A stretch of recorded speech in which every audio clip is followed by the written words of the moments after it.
વંદે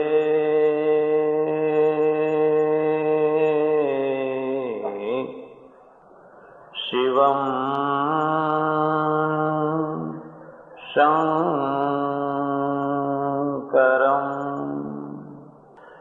એજી teachers કોલેજના 38મા વાર્ષિક ઉત્સવ નિમિત્તે અતિથિ વિશેષ તરીકે પધારેલા આદરણીય શ્રી ત્રિવેદી સાહેબ, આ મહાશાળાના આચાર્ય શ્રી લીલાબેન અને એમના સહયોગી સાથીદારો, મંચ ઉપર બિરાજેલા વિશિષ્ટ મહાનુભાવો, સજ્જનો, બહેનો, વિદ્યાર્થી ભાઈ બહેનો, જગતનો અર્થ ગતિ થાય છે.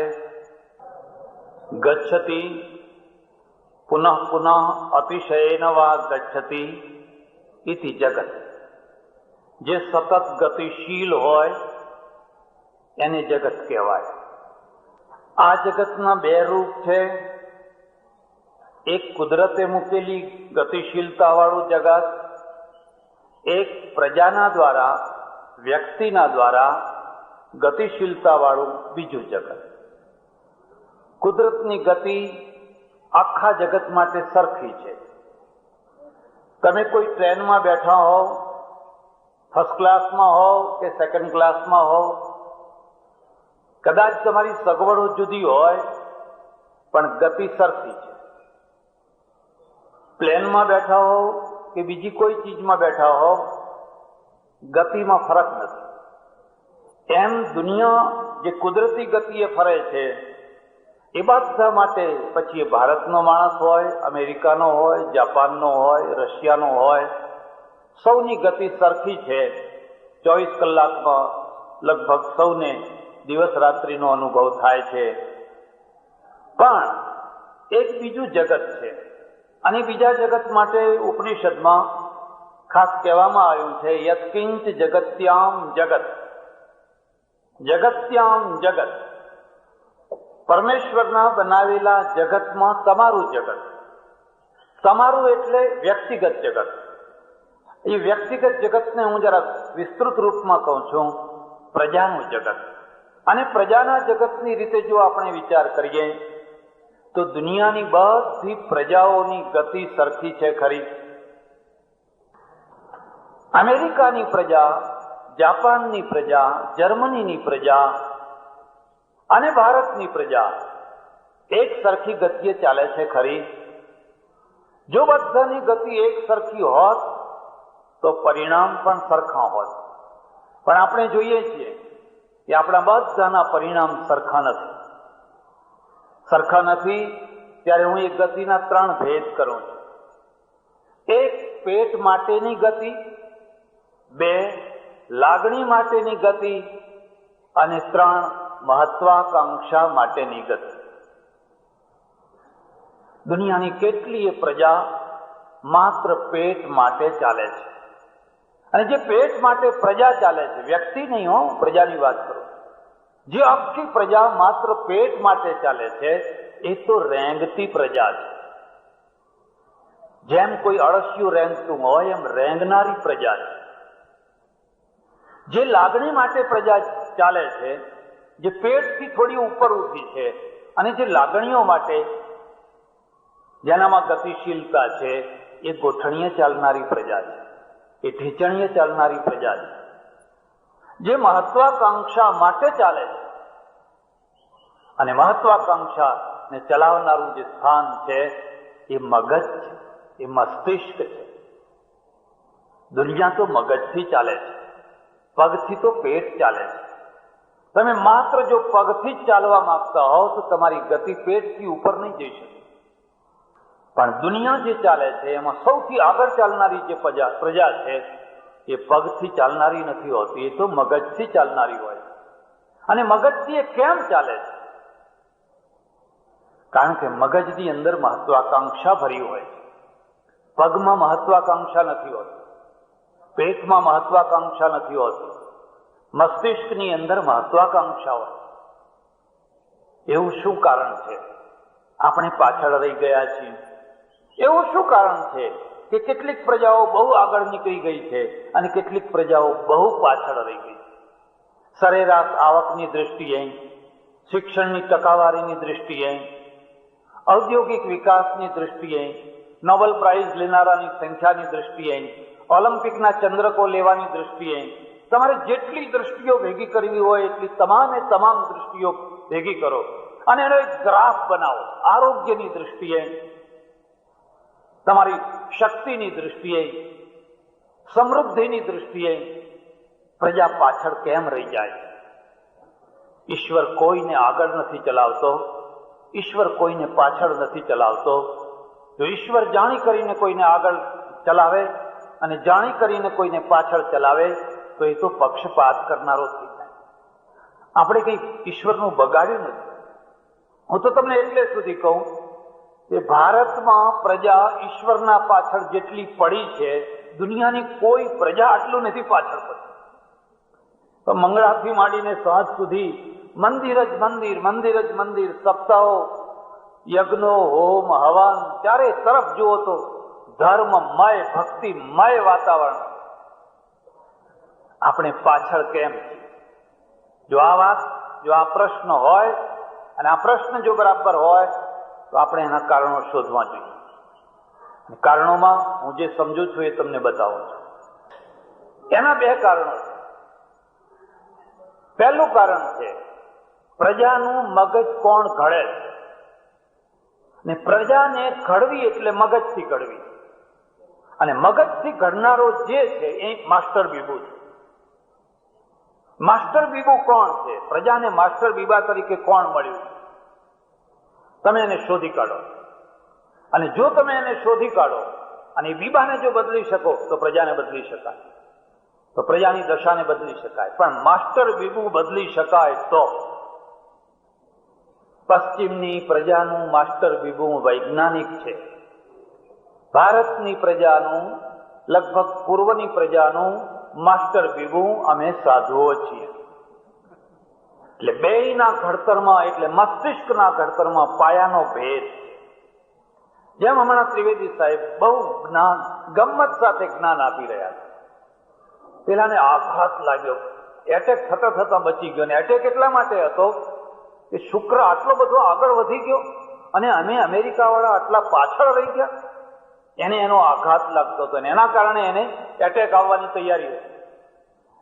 આપણને એનો એટેક નથી લાગતો. આપણને પ્રશ્ન જ નથી શુક્ર ક્યાં છે, મંગળ ક્યાં છે, એનો કોઈ પ્રશ્ન જ નથી. આપણા આગળ મહત્વનો પ્રશ્ન છે બીએડ કોલેજ કર્યા પછી પેલાને નોકરી મળી ગઈ ને હું રહી ગયો. એ ત્યારે કઈ કોલેજમાં, કઈ હાઈસ્કૂલમાં દાખલ થઈ ગયો ને હું રહી ગયો. પ્રજા પેટ સુધી છે, પેટ સુધી. પ્રજાની મહત્વાકાંક્ષા, કોલેજો, યુનિવર્સિટીઓ, ફેક્ટરીઓ, તમે ચારે તરફ જઈને જુઓ તો લોકોની ઈચ્છા પેટ સુધી છે. મારો છોકરો નોકરી મેળવે, હું ભણું એટલા માટે કે મને નોકરી મળે, હું મંદિરમાં એટલા માટે જાઉં કે મને નોકરી મળે. અહીંયા અમારે ત્યાં આવે સત્સંગમાં એ પણ લોકો એટલા માટે આવે, મહારાજ તમારે ત્યાં તો ઘણા લોકો આવે છે, જરા મારી લાગવગ લગાડી દેજો ને. એટલે એ પંચાયતમાં પડ્યું હોત તો બાવા શું કામ થાય? તેથી છૂટવા માટે તો બાવા જ રહ્યા. હવે તમે આવીને કહો છો અમારી લાગવગ લગાડી દો. મંદિરો છે, ધર્મસ્થાનો છે, પણ જનારાની પાસે બે વાતો છે, લાલચ અને લાચારી. જો લાલચ અને લાચારી ના હોય તો આ મંદિરો ખાલી થઈ જવાના, તો અમારા આશ્રમો ખાલી થઈ જવાના. અને તમારી લાલચ અને તમારી લાચારી કદી પણ ના જાય એના અમે સજ્જડ પ્રયત્ન કરી રાખેલા છે. કારણ કે અમારો ધંધો બંધ ના પડી જાય, અમારા આશ્રમો બંધ ના પડે. એટલે તમે હંમેશા અમારા લાચાર રહો, હંમેશા હંમેશા માટે તમને એક પુણ્ય ગોળ ચોંટાડી રાખીએ, જેથી તમે આટા માર્યા છો. આ બેયનો ડિફરન્સ છે, આ બંનેનો ફરક છે. અને એ ફરકને તમારે જાણવું હોય તો જુઓ, પશ્ચિમની પ્રજાનું મસ્તિષ્ક ઘડનાર વૈજ્ઞાનિક છે. હા, વર્ષો પહેલા પશ્ચિમની પ્રજાનું મસ્તિષ્ક પણ પાદરીઓ ઘડતા હતા, બહુ સજ્જડ રીતે ઘડતા હતા, અને એટલા જોરથી ઘડતા હતા, એટલા જોરથી ઘડતા હતા કે જે અંધશ્રદ્ધા ભારતમાં છે એથી વધારે અંધશ્રદ્ધા ત્યાં. માર્ટિન લ્યુથર નીકળ્યા, હું તો એમ માનું છું કે જર્મનીએ બહુ ક્રાંતિકારી પુરુષો આપ્યા છે. એક ક્ષેત્રમાં, વૈજ્ઞાનિક ક્ષેત્રમાં, ધાર્મિક ક્ષેત્રમાં, તબીબી ક્ષેત્રમાં, શૈક્ષણિક ક્ષેત્રમાં. મેક્સ મુલર કોણ હતો? તમારા વેદોનું સંશોધન કરનારો. જો પૃથ્વીનો પુનરુદ્ધાર વરાહે કર્યો હોય તો વેદોનો પુનરુદ્ધાર મેક્સ મુલરે કર્યો. મેક્સ મુલર કોણ હતો? જર્મન હતો. જ્યારે આપણને ખબર નથી કે વેદ વેદ વેદ એમ બોલ્યા કરતા હતા, જોવા તો મળતું કર્મકાંડીઓ 5-25, 100-200 મંત્રો યાદ કરી રાખેલા બોલ્યા કરતા, પણ એમને ખબર જ નથી કે આના અર્થ શું થાય.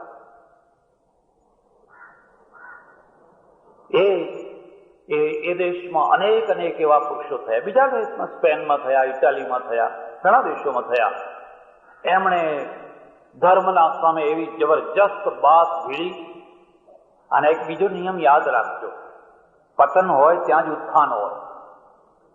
જ્યાં સડી જાય ત્યાં જ ખાતર થાય, અને જ્યાં ખાતર થાય ત્યાંથી નવું સર્જન થાય. પરિવર્તન માટે કોઈનું સડી જવું જરૂરી છે, અને કોઈ સડી જાય તો એનું ખાતર થાય, અને ખાતર થાય તો એમાંથી કમળું ખીલી શકે. તમે જોયું નહીં, હમણાં ઘણા વર્ષોથી બધું સડી ગયેલું હતું, બધું ખાતર થઈ ગયું. કંઈક ઉગ્યું છે. હવે જોયા કેવું ઉગ્યું છે તો થોડાક વર્ષોમાં ખબર પડશે, પણ કંઈક ઉગ્યું છે. પણ પરિવર્તન છે ને, હું સાબુત રહું, તમે સાબુત રહો, અને પરિવર્તન થયા કરે, કદી બની જ ન શકે. દાણા ખાખ મેં મિલકે ગુલો ગુલજાર હોતા હૈ. એ જે છોડ ઉગે છે ને, એક દાણાને ખાખ થયા પછી છોડ ઉગે છે. પરિવર્તન એમને એમ નથી આવી શકતું હતું.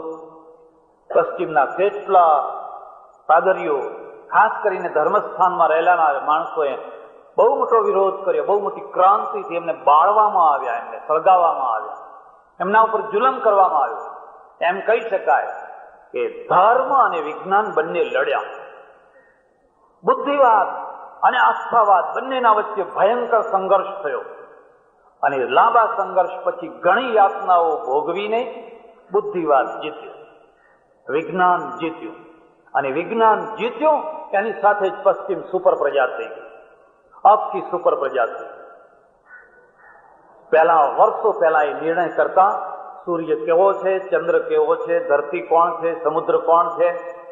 પછી કહી દીધું કે હવે અમે આ પુસ્તકના આધારે નિર્ણય નહીં કરીએ, હવે અમે જે નિર્ણય કરશું ટેલિસ્કોપના આધારે કરશું, અમારા બનાવેલા સાધનોના દ્વારા કરશું, અને એનું પ્રૂફ માગશું. એમાંથી એક પશ્ચિમનું મસ્તિષ્ક ઘડાયું. પશ્ચિમના મસ્તિષ્કની આ વાત હું તમને કહું, ઘણી વાર પ્રદેશમાં જઉં, ત્યાં એક નોવા સંસ્થા છે અમેરિકામાં, અને નોવા સંસ્થા અડધો પોણો કલાકની મૂવીઓ ઉતારે છે. આંખ ઉપર, નાક ઉપર, કાન ઉપર, જીભ ઉપર, પેટ ઉપર, હાર્ટ ઉપર. તમને એટલું સચોટ બતાવે, તમારે 1000 પુસ્તકો વાંચવાની જરૂર ના રહે. પછી મંગાવીને હું જોઉં, મને એમાં રસ પડે, જોઉં. બધી ઘણી બાબતો અહીંયા પણ બજારમાં મૂવીઓ મળે છે, પણ એ મૂવીઓની અંદર કાઠિયાવાડના કોઈને કોઈ એવા પ્રકારની કથાઓ લઈ આવે કે જેમાં કોઈ સંતોષીમાં હોય, કોઈ વૈભવ લક્ષ્મી હોય, કોઈ દશામાં હોય. ચમત્કાર જ ચમત્કાર, ચમત્કાર જ ચમત્કાર સિવાય બીજી વાત. ભારતનું મસ્તિષ્ક અમે સાધુઓ ઘડીએ છીએ, અને અમે જે મસ્તિષ્ક ઘડીએ છીએ એનો મેઇન પોઈન્ટ છે શ્રદ્ધા. પેલાનો મેઇન પોઈન્ટ છે લોજિકલ દ્રષ્ટિ. અમારો દ્રષ્ટિકોણ છે વ્યક્તિમાં શ્રદ્ધા હોવી જોઈએ. હું પોતે શ્રદ્ધાનો હામી છું, અને હું જીવનને સૌથી મોટું દુર્ભાગ્ય માનું છું માણસ જ્યારે શ્રદ્ધા વિનાનો થઈ જાય. એનાથી મોટો કોઈ અનાથ નથી, એનાથી મોટો કોઈ દયાને પાત્ર નથી. પણ શ્રદ્ધાના બીજા 2 સ્ટેજ છે, અતિ શ્રદ્ધા અને અંધશ્રદ્ધા. શ્રદ્ધા અને અધ્યાત્મનો મેળ. શ્રદ્ધા વિના અધ્યાત્મ નહીં, અને અધ્યાત્મ વિના શ્રદ્ધા નહીં. શ્રદ્ધા અને અધ્યાત્મનો બહુ મોટો મેળ. પણ એ શ્રદ્ધાનું જે આગળનું રૂપ છે એનું નામ છે અતિશ્રદ્ધા. અતિશ્રદ્ધાના ઉપર છે અંધશ્રદ્ધા, અને ત્યાં થાય છે ચમત્કાર. અધ્યાત્મને અને ચમત્કારને કોઈ મેળ નથી. ભારતનો અધ્યાત્મવાદ એટલે કે યાજ્ઞવલ્ક અને જનકનો અધ્યાત્મવાદ હવે ચમત્કારવાદમાં બદલાઈ ગયો છે. અધ્યાત્મનો અર્થ માત્ર ચમત્કાર છે. તમને કંકુ ફેરવતા આવડે છે, તમને ભસ્મ કાઢતા આવડે છે, તમને એવું કઈ ને કઈ કરી બતાવતા આવડે છે, બસ તમે આધ્યાત્મિક પુરુષ છો, તમે ભગવાન છો. પહેલા તો લોકો ઋષિ થતા, પછી આચાર્ય થતા, પછી સંત થતા. હવે એ બધું નાના સ્ટેજો, બહુ નાના પડવા માંડ્યા. હવે લોકો સીધા ભગવાન થઈ જાય છે. કે લાલ મને મળ્યા, મને કે મહારાજ હું આ બધા પ્રયોગો કરું છું, એમાં કોઈ વિદ્યા નથી, માત્ર હાથ ચાલાકી છે. તમે બહુ મોટું નુકસાન સહન કરી રહ્યા છો. ભલા થાવ, એક ભગવું કપડું પહેરો અને આ બધું બતાવો, તમે તો ભગવાનના એ ભગવાન થઈ જશો. કારણ કે મોટામાં મોટો ભગવાને આટલા ચમત્કાર નથી બતાવી શકતો. તમારા મસ્તિષ્કની અંદર અધ્યાત્મના નામે ચમત્કાર ભર્યા છે. અને ચમત્કાર આવ્યા ક્યાંથી? તમે રામાયણની કથા સાંભળવા જાઓ, તમે ભાગવતની કથા સાંભળવા જાઓ, તમે બીજી કોઈ પણ સત્યનારાયણની કથા સાંભળવા જાઓ, શ્રાપ ને આશીર્વાદ, શ્રાપ ને વરદાન, શ્રાપ ને વરદાન, શ્રાપ ને વરદાન. ફલાણા રાજાને સંતાન નહોતું, ફલાણા ઋષિએ વરદાન આપ્યું, આશીર્વાદ આપ્યો, એના ઘેર સંતાન. ફલાણા રાજાએ આમ કર્યું, ફલાણા ઋષિએ એને શ્રાપ આપ્યો, દ્રૌપદીને શ્રાપ આપ્યો, ફલાણાને શ્રાપ આપ્યો, ફલાણાને. સતત શ્રાપ ને વરદાન, શ્રાપ ને વરદાન, શ્રાપ ને વરદાન.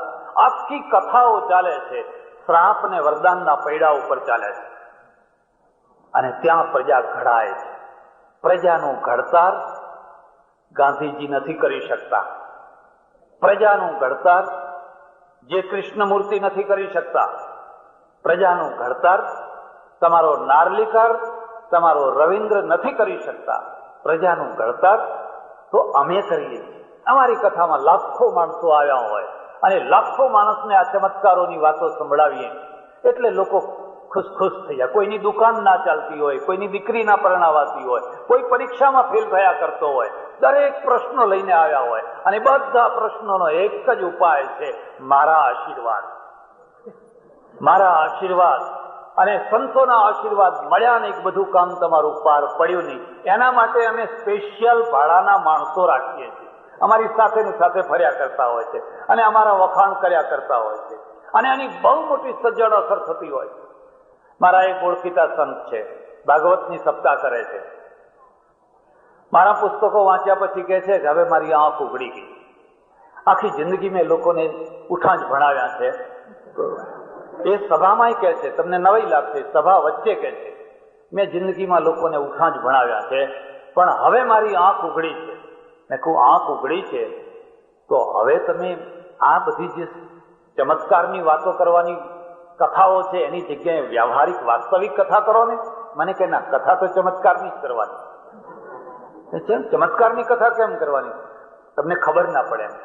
તમારા જેવું બોલવા જઈએ તો કોઈ રોટલોય ના આપે. અમારે કઈ ભૂખે નથી મરવું.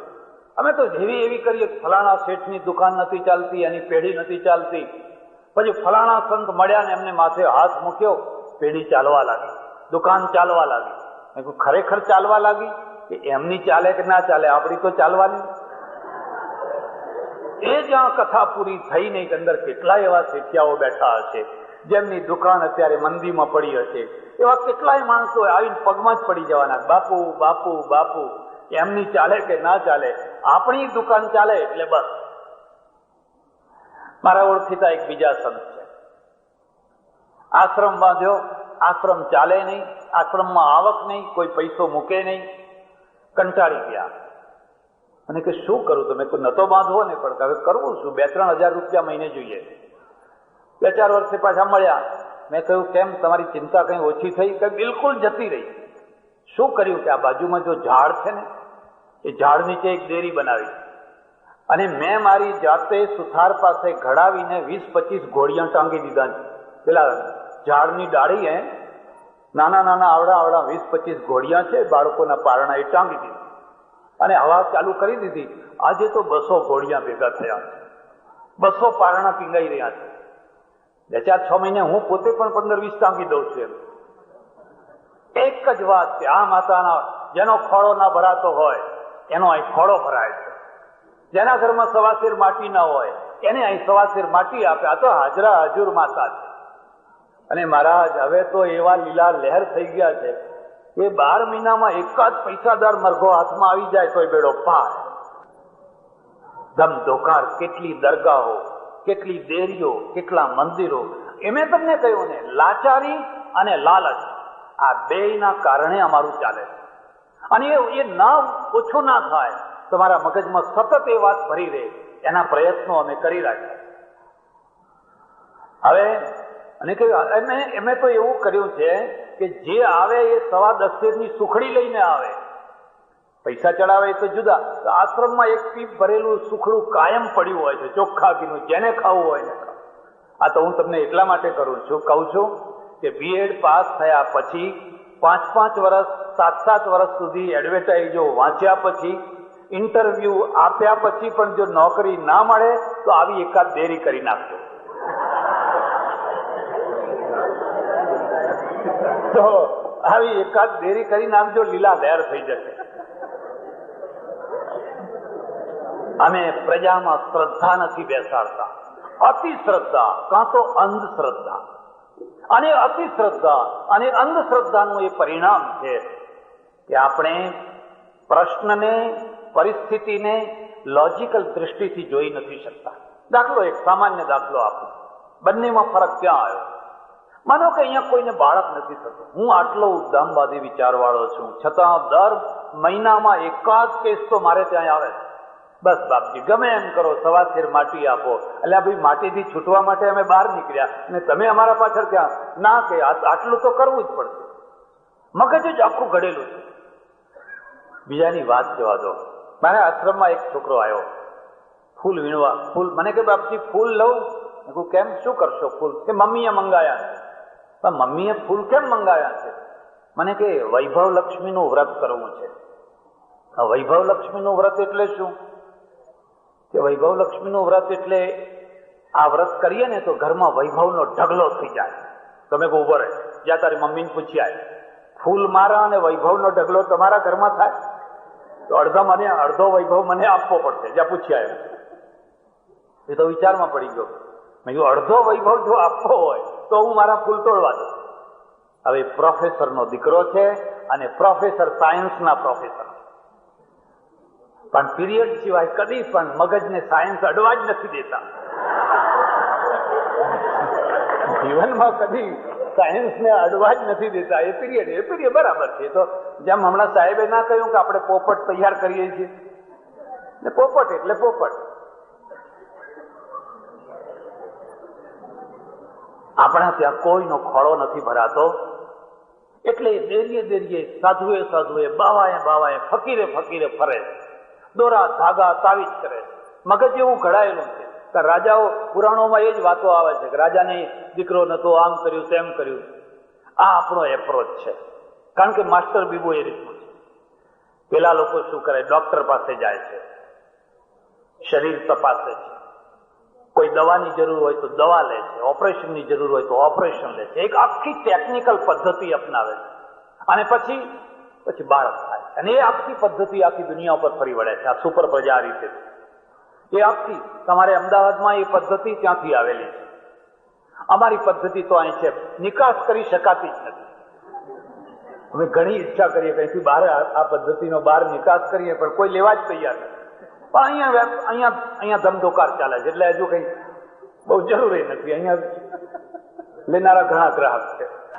પેલી પદ્ધતિ આખી દુનિયા ઉપર ફરી વળી. અહીંયા એક ઘરમાં શીતળા નીકળે છે, ચેચક, માતાના દાંત, બસ આખું ઘર તરત જ દીવો, ધૂપ, ફલાણું, દવા ના થાય, ફલાણું ના થાય, એમાં પડી જાય છે. છોકરાની આંખ બાડી થઈ જાય છે, ચહેરો બગડી જાય છે, મરી જાય છે. કેટલા મરી. પણ એ માતાની દેરી, દીવો, ધૂપ, એથી કોઈ આગળ પદ્ધતિ. આ દેશનો મોટામાં મોટો જગતગુરુ હોય કે કોઈ નાનામાં નાનો સાધુ હોય, બધા આ જ રસ્તે લોકોને દોરે છે. પેલા લોકોએ રિસર્ચ કર્યું, પાછળ પડ્યા અને રસી ખોળી કાઢી. અને રસી એવી ખોળી રસી કે આજે ભારતમાં 1000 રૂપિયાનું ઇનામ જાહેર કર્યું. કોઈ શીતળાનો કેસ લાવે અને 1000 નું ઇનામ. આ બેયના એપ્રોચમાં આટલો ફરક છે. એટલે શીતળાની રસી આખી દુનિયામાં ફેલાઈ ગઈ, પણ તમારી દેરી આખી દુનિયામાં ના ફેલાય. આપણે કહીએ તમારી દેરી કે ના તમે રાખો, બસ ઘણું થઈ ગયું, પણ એની રસી આખી દુનિયામાં ફેલાઈ ગઈ. એ સુપર પ્રજા થઈ તો કેમ થઈ? કારણ કે એનું મગજ ગતિશીલ છે. આપણે મગજને સ્ટોપ કરી દઈએ. મને યાદ છે, હું નાનો હતો બચપણમાં, શાળામાં બધા બહાર સુઈ જઈએ તો ઘણાને પોલિયાની અસર થાય છોકરાઓને, એટલે આખા ગામમાં એક જ હવા ફેલી જાય કે રાત્રે દેવીનો રથ નીકળે છે, માતાજીનો રથ નીકળે છે. ગામમાં 2-4 ડોશીઓ એવી હોય ને, એ પછી ઊભી ઊભી વાતો કરતી કે આ હો ગણગણ ગણગણ કરતો જતો તો મેં જોયો તો એમ, ત્યાં આમ દીવા થતા હતા એમ. એટલે આખું ગામ નક્કી જ કરી લે માતાનો રથ ફરી ગયો અને આ અંગ રહી. બસ બીજા દિવસથી જુઓ તો બધા ઘરમાં સુઈ જાય. કોઈ દિવસ કોઈએ માતાના રથનું પગેરું ના લીધું કે આ રથ છે ક્યાં, આવે છે ક્યાંથી, શું થાય છે, કદી. પેલા લોકોએ ત્રિગોણી રસી ખોળી, અને ત્રિગોણી રસી ખોળી નાના નાના બાળકોને આપવા માંડી. આજે કેટલાય બાળકોને નવું જીવન મળ્યું. આ એમનું માઇન્ડ છે, આ આપણું માઇન્ડ છે. હવે આ માઇન્ડને તમે અધ્યાત્મ માઇન્ડ કહો છો. આ બધી અંધશ્રદ્ધાનું નામ અધ્યાત્મ છે. દુર્ભાગ્યવશ આપણે એ બધાને અધ્યાત્મ માની લઈએ છીએ. મારી દ્રષ્ટિએ કોઈ આધ્યાત્મિક પુરુષ હોય તો એ ગાંધીજી છે. અને તમને હું પૂછું કે ગાંધીજીએ કેટલું કંકુ કાઢ્યું છે? કોઈ સભામાં એક કંકુ કાઢતા હતા, ભસ્મ કાઢતા હતા? જે માણસે એક નાનો સરખો પણ ચમત્કાર નથી કર્યો, અને છતાં સૌથી મોટામાં મોટો ચમત્કાર કરી બતાવ્યો છે. આ દેશને આઝાદી અપાવવી એ સૌથી મોટામાં મોટો ચમત્કાર છે. અને જે લોકોએ ઢગલાબંધ ભસ્મો કાઢી, ઢગલાબંધ કંકુઓ કાઢ્યા, એ પાયાના પ્રશ્નનું એક પણ કાર્ય નથી કર્યું. અમારી તો બધી કથાઓ જ હોય. મહારાજે 100 માણસની રસોઈ હતી, એમાંથી 1000ને જમાડી દીધા. 1000ને જમાડી દીધા, અને સ્ટીમર પેલી અમેરિકાની ઘઉં ભરેલી આવે ને પછી અહીંની પ્રજા ખાય, એના કરતા આ 1000 જમાડી દેનારા મહારાજને જ ના બેસાડી દઈએ સ્ટીમરમાં. ખવડાયા જ કરો, ખવડાયા જ કરો. જ્યાં દુષ્કાળ પડ્યો હોય ત્યાં લઈ જાઓ. 100 માણસની રસોઈ હતી ને 1000 માણસને જમાડી. અરે ઘી ખૂટ્યું તો નદી પાસે જઈને કહ્યું, માં 10 ડબ્બા ઘી આપ. અને પછી 10 ડબ્બા પાણીના, એટલે ઘી થઈ ગયું, ભરી લીધા, અને પછી 10 ડબ્બા પાછા અંદર નાખી દીધા. આવી તો કેટલીય કથાઓ છે. આ માસ્ટર બીબુ છે, અને આ માસ્ટર બીબુ છે એ પ્રજાનું ઘડતર કરે છે. અને એમાંથી જે પ્રજા ઘડાય છે એનું માઇન્ડ છે ને એ માત્ર પેટ સુધી છે. બસ માત્ર પેટ. હું ભણું, મારો છોકરો ભણે, બસ એક જ ઉદ્દેશ છે, રોટલો મળે, બહુ બહુ તો ફ્લેટ મળે, ઘર મળે. પણ મારે ત્યાં કોઈ આઈન્સ્ટાઈન પેદા થાય, મારે ત્યાં કોઈ નેપોલિયન પેદા થાય, હું કોઈ સિકંદર બનવું નહીં. મહત્વાકાંક્ષા છે જ નહીં. કારણ કે અમે સાધુઓ રાત દિવસ એક જ પ્રચાર કરીએ છીએ, કાલ મરી જવું છે, શું ભેગું આવશે? કાંઈ ભેગું આવવાનું નથી. બધું અહીંનું અહીં રહી જશે. અને આ બધું કોના માટે? આ બધું તો સંસાર તો નશ્વર છે, ક્ષણિક છે, ક્ષણભંગુર છે, નાશવાન છે. આ પૈસો તો પાપનું મૂળ છે, અને સ્ત્રીઓ એ તો મોહની માયા છે, મોહ જાળ છે. એનાથી દૂર ભાગો. આ અમારું માસ્ટર બીબુ છે. અને માસ્ટર બીબામાંથી જે થયા, એટલે હું આ દેશના 2 ભાગ કરું છું. તમે જોશો તો હમણાં જેમ કહ્યું બેને બહુ સારી વાત કહી.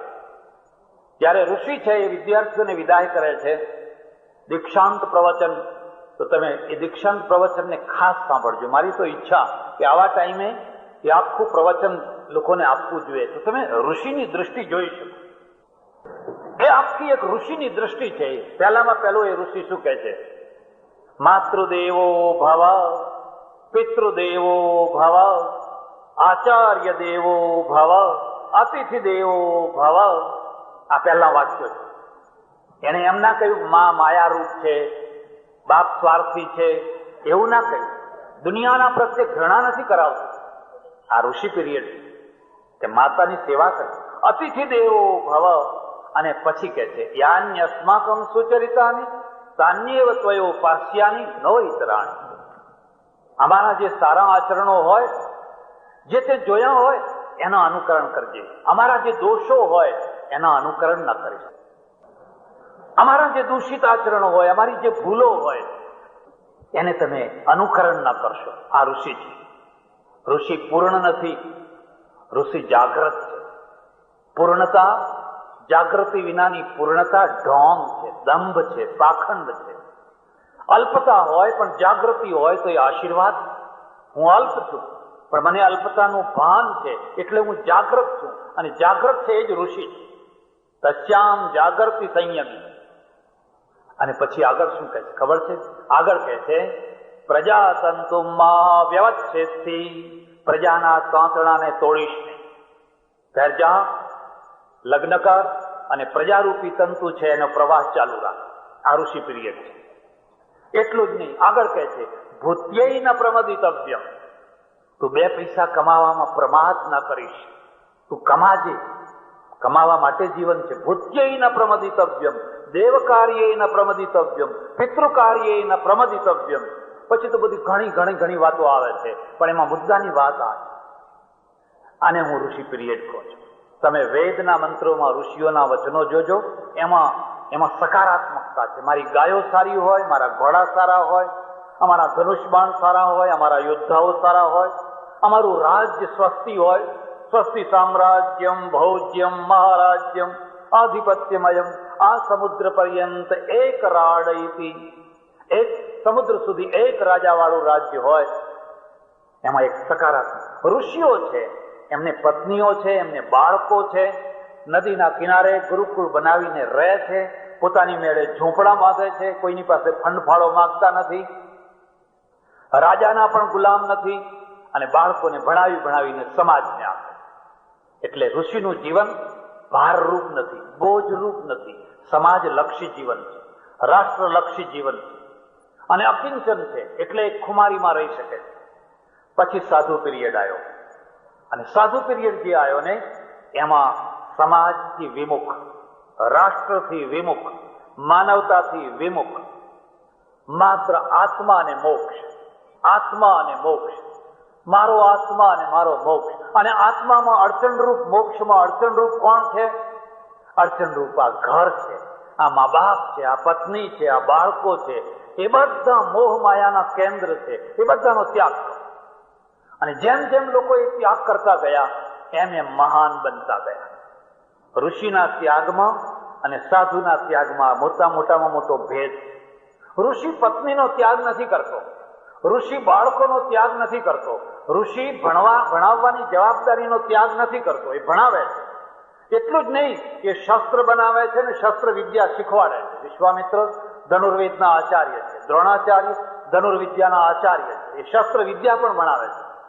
એટલું જ નહીં, કામશાસ્ત્રનો ઋષિ પણ વાત્સ્યાયન ઋષિ છે. એને કોઈ વિષય ઉપર એલર્જી નથી, કે જીવનના સમગ્ર પાસા ઉપર દૃષ્ટિ નાખે છે, કાર કરે છે. ત્યારે સાધુ છે, એ સાધુ પિરિયડમાં જોશો તો એમાં નકારાત નકાર નકાર. હું પૈસાને ના અડું એટલે તમે મને કહો મહારાજ તો બહુ મોટા, બહુ ત્યાગી છે. હું કોઈ સ્ત્રીનું મોઢું ના જોઉં તો લોકો ગાડા જ થઈ જાય. અમારા બાપજી તો એટલા બધા ત્યાગી છે કે કોઈ સ્ત્રીનું મોઢું નથી જોતા, પછી અંદર ભલે જોયા કરતા હોય. આપણે પ્રકૃતિ વિરુદ્ધ થયા, આપણે કુદરત વિરુદ્ધ થયા, અને કુદરત વિરુદ્ધ થયા એટલે જીવન નકારાત્મક થઈ ગયું. માઇન્ડ મારી નાખ્યું, મહત્વાકાંક્ષા મરી ગઈ. શું જોઈએ છે? અડધો રોટલો ખાશું, ફાટેલા કપડાં પહેરશું, એક ઝોંપડીમાં રહીશું, બસ. અમારે બીજું કાંઈ જોઈતું નથી. પ્રજાને અત્યંત સંતોષી બનાવી દો, પ્રજા મરી જતી હોય. પ્રજાને અત્યંત સંતોષી બનાવી દો, જે છે એમાં સંતોષ કરો.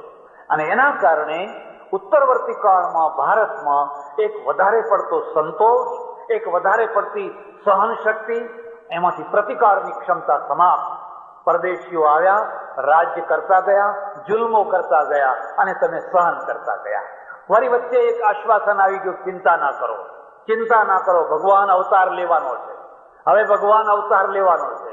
ખબર નહીં અત્યાર સુધી અવતાર લીધો કે ના લીધો, એની તો ખબર નહીં, પણ તમારા દુઃખો તો દૂર ના જ થાય. મેં હમણાં મારે આશ્રમમાં એક માણસ આવેલો, મને કે મારે ગમે એમ થાય પણ આ ફલાણી તારીખે તો અમારે રામ જન્મભૂમિનું ફલાણું કરવું જ છે. હું જાણું એને કે ગટરના કિનારે એનું ઝોંપડું છે. મેં કહ્યું તું ઝોંપડપટ્ટીમાં રહે છે અને તારા છોકરાને દૂધ નથી મળતું, એની આંખો મૂડી ઉતરી ગઈ છે. તારું પહેલું કામ છે કે તું તારા છોકરાને દૂધ પીતું કર. મને કે આવતા જન્મે દૂધ પીશે, આ જન્મે નહીં તો આવતા જન્મે દૂધ પીશે, પણ આ કામ તો મારે આ જન્મે જ કરવું. કેવા કેવા સમાધાનો શોધી લીધા છે. અમે આવતા જન્મે દૂધ પીશું, અમે આવતા જન્મે બધું કરશું. અરે આવતો જન્મ કોણ જોવા ગયો છે? અને આવતા જન્મ ઉપર શા માટે તમારા પ્રશ્નોને છોડો છો? કેટલા જન્મો તમે વિતાવી દીધા. તમે તમારા આ જન્મને સફળ કરો ને, આ જન્મનો ઉપયોગ કરો ને. એટલે ભારતની પ્રજાની મહત્વાકાંક્ષા મારી નાખવામાં આવી. મન મારી નાખો, મગજ મારી નાખો, એટલે પ્રજા પેટું થઈ જાય, માત્ર પેટ ભરનાર. અને પેટ ભરવા માટે તો ગમે તે. આટલી બધી કોલેજો, આટલી બધી યુનિવર્સિટીઓ, દર વર્ષે તમને નોબેલ પ્રાઇઝ કેટલા મળે છે? મુસ્લિમોની સભામાં એકવાર મેં આ પ્રશ્ન પૂછેલો. આખી મુસ્લિમોની સભા મને લઈ ગયેલા. મેં એમને શરત કરેલી, જો હું સંન્યાસી છું, હું કોઈ સારંગી વગાડનારો નથી, હું તમારા વખાણ નહીં કરું, તમને મારી જે કડવામાં કડવી વાત હશે એ કહીશ, મને કે તમારે જે બોલવું હોય બોલજો, પણ તમે આવો અમારી સભામાં. મેં એમને પહેલો પ્રશ્ન પૂછ્યો, 700 વર્ષ સુધી તમે રાજ્ય કર્યું, 700 વર્ષ સુધી, 700 વર્ષ સુધી તમે મન ફાવે એવું રાજ્ય કર્યું, ગમે એવા ટેક્સ જજિયા વેરા લગાવ્યા, ગમે તે કર્યું, પણ નગર શેઠ તો હંમેશા વાણીઓ જ કેમ થતો? તમારામાંથી કોઈ નગર શેઠ કેમ ના થયું? કારણ કે તમારી પાસે અર્થતંત્ર જ નથી. તમારી પાસે તલવાર છે પણ અર્થતંત્ર નથી. અર્થતંત્ર નથી એટલે 700 વર્ષનું રાજ્ય પૂરું થયું. એની સાથે આજે જુઓ તો ગરીબમાં ગરીબ પ્રજા. મારે આશ્રમમાં મુસ્લિમ સ્ત્રીઓ આવે, વિધવા સ્ત્રીઓ અનાજ લેવા આવે, હું જોઉં કે પેટલાદમાં સૌથી વધારેમાં વધારે ગરીબાઈ હોય તો મુસ્લિમ પ્રજામાં છે. અને એનું કારણ ઈશ્વર નથી, એનું કારણ એમનું માઇન્ડ છે. એનું માઇન્ડ. મેં એમને બીજો પ્રશ્ન પૂછ્યો, મને બતાવો, તમે 1 અબજની તમારી સંખ્યા છે, અમે તો 60-65 કરોડ છીએ, અને 60-65 કરોડે બાદ બાકી જ બાદ બાકી, ભાગાકાર જ ભાગા, સરવાળો તો છે જ. અમને કોઈએ સરવાળો શીખવાડ્યો જ નથી, બાદ બાકી જ શીખવાડી છે. તમે કોણ? અમે અવધિશ બ્રાહ્મણ ખરા, પણ કયા અવધિશ? અરે અવધિશ ચોળકિયા નહીં, અવધિશ સહસ્ત્ર. પણ અવધિશ સહસ્ત્ર તો ખરા, પણ સિદ્ધપુરના ક્યાંના, કઈ ખડકીના? અમે તો બાદ બાકી શીખ્યા છે. તમારા આવો ભાગ્ય કે તમને લોકોએ સરવાળો શીખવાડ્યો છે. તમારો તો સરવાળો છે અને એના ફળ તમે ભોગવો છો. અમારી બાદ બાકીના ફળ અમે ભોગવીએ છીએ. પણ મારે તમને એમ પૂછવું છે કે 1 લાખમાં 1 અબજમાંથી તમે નોબેલ પ્રાઇઝ લેનારા કેટલા પેદા છે? કેમ કેમ ના થયો? હમણાં એકાદ પાકિસ્તાનમાં એક ભાઈ થયા, પણ આ સંખ્યા કેમ ના થઈ? ટોપલો ભરીને નોબેલ પ્રાઇઝ પેલા પશ્ચિમ વાળા કેમ લઈ જાય છે? ઓલિમ્પિકના બધા ચંદ્રકો એ કેમ લઈ જાય છે? આપણે બધા ધોયેલા મોઢા જેવા કેમ પાછા આવીએ છીએ? ઉતરેલા ઢાંચા લઈને કેમ પાછા? કારણ જાણો છો? એનું કારણ જાણો છો? પેલા લોકો શક્તિ ઉત્પન્ન કરે છે, એ લોકો શક્તિ ઉત્પન્ન કરે છે, રિસર્ચ કરે છે, મહેનત કરે છે, મજૂરી કરે છે. આપણે શક્તિપાત કરાવીએ છીએ. મહારાજ મારા માથા ઉપર હાથ મૂકો ને શક્તિપાત થઈ જાય. અને અમારે કેટલાય બાવાઓ છે ને શક્તિપાતની હાટડીઓ માંડીને બેઠા છે. હરિશ્વરના જાહેર ખબરો મૂકે છે, આવો શક્તિપાત કરી દઈએ. શક્તિપાત ના થાય, શક્તિ તો ઉત્પન્ન થાય. કોઈ ડોક્ટરને પૂછી જોજો, કોઈ ડોક્ટરને પૂછી જોજો કે એવું કોઈ ઇન્જેક્શન છે કે 1 દિવસમાં હું ગામા થઈ જાઉં, 1 દિવસમાં હું કિંગકોંગ થઈ જાઉં, એવું કોઈ ઇન્જેક્શન છે? 1 દિવસમાં ના થઈ શકાય, તો વર્ષોની મહેનત પછી થઈ શકાય. પણ જો આ શક્તિપાત સાચી વાત હોય તો આવતા ઓલિમ્પિકમાં ભારતમાંથી જેટલા ખેલાડીઓ જાય એ બધાને માથા ઉપર હાથ મુકાવીને મોકલવાના. અને હાથ મુકાવીને મોકલ્યા પછી જો એ ચંદ્રક લીધા વિના પાછા આવે તો અમને પકડવાના, શક્તિપાત કરાવનારાને પકડવાના. લાવો, ગેરંટી લાવો. પણ તમે કશું નથી કરવાના, કારણ કે તમારા મગજ તો મેં તમને કહ્યું ને, શીલ કરી દીધેલા, બંધ કરી દીધેલા છે. 1 અબજ વસ્તીમાંથી નોબેલ પ્રાઇઝ લેનારા કેમ નથી નીકળતા? પેલા લોકો કેમ નીકળે છે? એનું એક જ કારણ છે, મેં કહ્યું એમને, તમારું મસ્તિષ્ક છે ને એ ધર્મ જનૂનની ચકડોળ ઉપર ચડેલું છે. અમારું ચડ્યું છે, અમારું ઓછું ચડ્યું છે, એટલે અમે 4-5 નોબેલ પ્રાઇઝ લઈ આવ્યા છીએ. અમારું જરા ઓછું ચડ્યું છે, હવે ફરી ચડાવવાના પ્રયત્ન થઈ રહ્યા છે. જેનું મસ્તિષ્ક છે એ ધર્મ જનૂનની ચકડોળ ઉપર ચડ્યું હોય એનું મસ્તિષ્ક પ્રયોગશાળામાં ના જાય. પ્રયોગશાળામાં કોનું મસ્તિષ્ક જાય? જેનું મસ્તિષ્ક ઠંડુ હોય, જે ઉકળાટના અનુભવતું હોય, જે વ્યગ્રતાના અનુભવતું હોય, તો એ પ્રયોગશાળામાંથી આઈન્સ્ટાઈન પેદા થાય. પશ્ચિમની પ્રજા વર્ષો સુધી ચકડોળ ઉપર ચડેલી. ક્રુઝેડોનો ઇતિહાસ જોજો, ધર્મજનૂનના ઇતિહાસ તમે જોજો, પણ પછી ઉતરી ગઈ એટલે બિલકુલ ઉતરી ગઈ. આજે મેં ઘણા ચર્ચો જોયા, વિશાળ ગગનચુંબી મોટા મોટા ચર્ચો, અને નીચે લખેલું છે સેલ ફોર ઓફિસીસ, વેચવા છે, કોઈને ખરીદવા, કોઈને ઓફિસો બનાવવી હોય. ઘણા પાદરીઓ ઓળખીતા મળે. આવા બોર્ડ કેમ લગાયા? તો કોઈ આવતું જ નથી, એમ કે કોઈ ચર્ચમાં આવતું જ નથી. અરે મેં કોઈ ભીડ જોયું હોય તો અમારે ડાકોર